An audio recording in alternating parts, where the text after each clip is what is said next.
Haleluya, puji Tuhan. Kembali kita berjumpa dalam pesan gembala kali ini, dan sebelum kita mendengarkan firman Allah lewat pesan gembala, mari kita berdoa. Tuhan Yesus, kami mengucap syukur buat segala kebaikan dan kemurahan-Mu yang terus kami alami dalam hidup kami.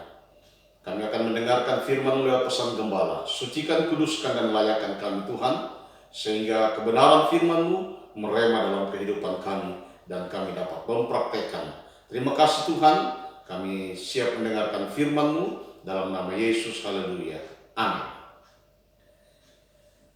Bapak Ibu Saudara, pesan gembala kali ini berjudul puasa. Kita baca dulu dalam Yesaya 58 ayatnya yang ketiga bagian A. Mengapa kami berpuasa dan engkau tidak memperhatikannya juga? Mengapa kami merendahkan diri dan engkau tidak mengindahkannya juga? Saudara yang dikasihi Tuhan, banyak orang berpuasa karena suatu tujuan tertentu. Ada yang berpuasa hanya karena terpaksa atau karena kewajiban yang harus dijalankan. Tapi pada intinya, orang berpuasa selalu mempunyai tujuan agar mendapatkan sesuatu yang dia doakan, karena merasa tidak cukup bila berdoa saja. Mungkin juga karena terlalu beratnya pergumulan yang dihadapi sehingga perlu disertai puasa. Puasa adalah sesuatu yang kita lakukan sebagai bentuk merendahkan diri di hadapan Tuhan, memohon pertolongannya. Saudara, puasa bukan hanya sekedar menahan lapar dan dahaga, tapi juga menahan nafsu kedagingan kita. Saudara yang dikasihi Tuhan Yesus Kristus, seringkali kita tidak mengerti arti berpuasa yang sebenarnya, sehingga tidak jarang puasa yang kita lakukan itu menjadi sia-sia.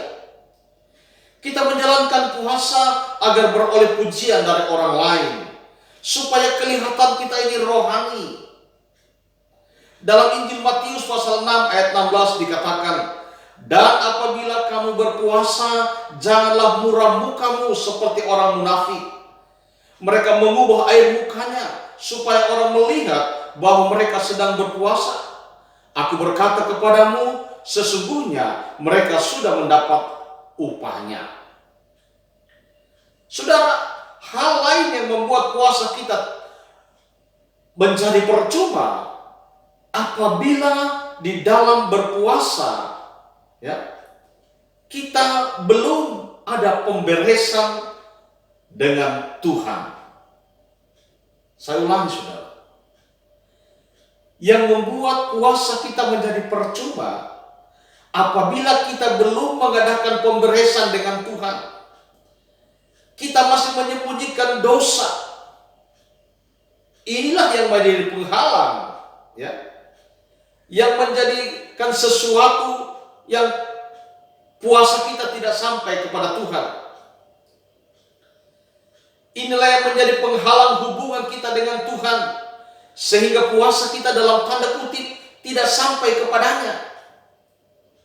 Di dalam Yesaya pasal 59 ayat 2 dikatakan, yang merupakan pemisah antara kamu dan Allahmu ialah segala kejahatanmu, dan yang membuat dia menyembunyikan diri terhadap kamu sehingga ia tidak mendengar ialah segala dosamu. Saudara yang dikasihi Tuhan, selama berpuasa hati kita masih dipenuhi kekhawatiran, sehingga kita sendiri tidak yakin akan pertolongan Tuhan. Hati kita masih dipenuhi dengan keraguan, ketidakpercayaan. Kita tidak percaya, kita masih ragu bahwa Tuhan pasti menolong kita. Saudara yang dikasihi Tuhan Yesus Kristus, akhirnya kita mereka-reka jalan sendiri dan mencari jalan pintas. Kita sendiri yang membatasi kuasa Tuhan bekerja. Itulah yang membuat puasa kita percuma. Yesaya 55 ayat 9 berkata, seperti tingginya langit dari bumi, demikianlah tingginya jalanku dari jalanmu, dan rancanganku dari rancanganmu. Itulah sebabnya mari kita harus mengerti bagaimana berpuasa yang sesungguhnya. Kita harus mengadakan pemberesan dulu dengan Tuhan. Jangan lagi ada dosa yang tersembunyi. Saudara, tanpa pertobatan, tanpa penyerahan penuh kepada Tuhan, puasa kita tidak akan membawa hasil. Mari saudara yang dikasihi Tuhan, kita adakan pemberesan dulu, sehingga puasa kita tidak menjadi sia-sia. Puasa kita tidak percuma. Sekali lagi saya katakan, puasa bukan hanya untuk menahan lapar dan dahaga, tapi juga bagaimana kita bisa mengendalikan hawa nafsu kita. Bagaimana kita bisa mengendalikan nafsu kedagingan kita. Dan sebelum kita berpuasa, mari kita membereskan hubungan kita dengan Tuhan. Kita perbaiki hubungan kita dengan Tuhan, sehingga puasa yang kita lakukan berhasil dan mendatangkan jawaban dari apa yang kita doakan, apa yang kita butuhkan, apa yang kita minta. Tuhan memberkati kita semua. Terpujilah nama Tuhan. Mari kita berdoa. Terima kasih Tuhan Yesus. Ajar kami untuk selalu merendahkan diri di hadapan Tuhan. Ajar kami untuk selalu membereskan diri kami sebelum kami datang kepadamu. Kebenaran-Mu biarlah itu senantiasa mengingatkan kami untuk kami hidup benar di hadapan Tuhan. Dalam nama Yesus kami sudah berdoa. Haleluya.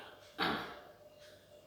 Bapak Ibu Saudara yang dikasihi Tuhan, kalau pesan gembala kali ini memberkati Bapak Ibu Saudara, bagikanlah kepada orang lain, kepada teman, kepada keluarga, agar mereka juga diberkati Tuhan. Tuhan Yesus memberkati. Haleluya. Amin.